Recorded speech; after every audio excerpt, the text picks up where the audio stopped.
ये बातें बाप बैठ समझाते। भगवान एक ही निराकार है, हैं? एक ही निराकार का मतलब क्या हुआ? एक बिंदी। अरे कीट पशु पक्षी पतंगे जानवर सारे ही तो बिंदी है, सबकी आत्मा बिंदी,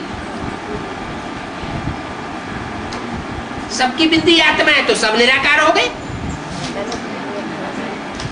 तो इसका मतलब क्या हुआ कि भगवान एक ही निराकार है। निराकार का मतलब वो जिसमें मुकर्रर रूप से प्रवेश करता है, जिसमें मुकर्रर रूप से प्रवेश करता है वो निराकारी स्टेज वाला बन जाता है। जितने भी धर्म पिताएं हैं वो सब निराकारी स्टेज वाले थे, लेकिन उतनी निराकारी स्टेज किसी की भी नहीं रहती जितनी शंकर की निराकारी स्टेज दिखाते हैं। क्राइस्ट के चित्र को देखो, महात्मा बुद्ध के चित्र को देखो, गुरु नानक के चित्र को देखो, उनके चेहरे से देखने से ही पता लगता है कि इनकी आत्मा जैसे परमधाम में निराकारी स्टेज में लटकी हुई, चेहरे से निराकारी स्टेज दिखाई पड़ती है। तो वो तो हैं सिर्फ धर्म पिताएं, अपने सद्धर्म की स्थापना नहीं करते हैं, वो असत धर्म की स्थापना करके जाते हैं। वो सिर्फ इस षष्ठी रूपी मकान की जगह जगह मरम्मत करके जाते हैं, नया मकान कोई नहीं बनाते। ये सुप्रीम सोल बाप तो आकर के पूरी सृष्टि ही रिजुविनेट कर देते, पूरा ही परिवर्तन कर देते हैं। तो वो है एक निराकार, निराकारी स्टेज वाला, जिसको ज्ञान का सागर कहा जाता है। क्या निराकारी होगा तो निर्विकारी होगा, देवभान वाला होगा तो विकारी होगा। निराकारी माने आत्मिक स्थिति वाला, तो कोई विकार नहीं, और आत्मिक स्थिति नहीं होगी, देहभान में होगा तो क्या होगा? तो देहभान आने से विकार आते। अपने को देह समझने से क्या होता है?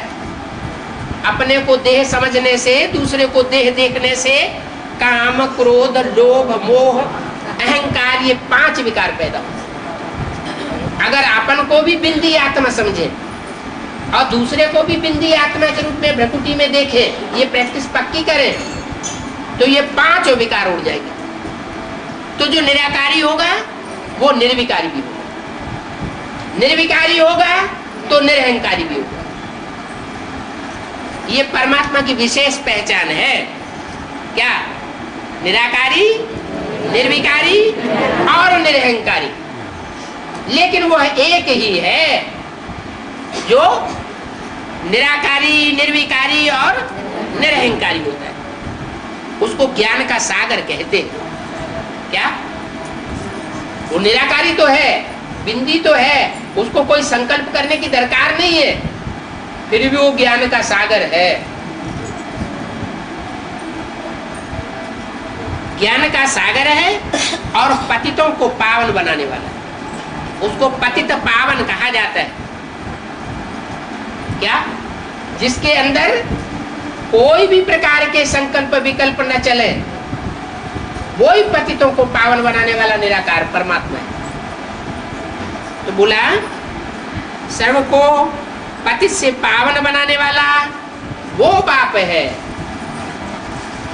जिस समय मुरली चलाई गई उस समय ये नहीं कहा कि पतितों को पावन बनाने वाला यह बाप है।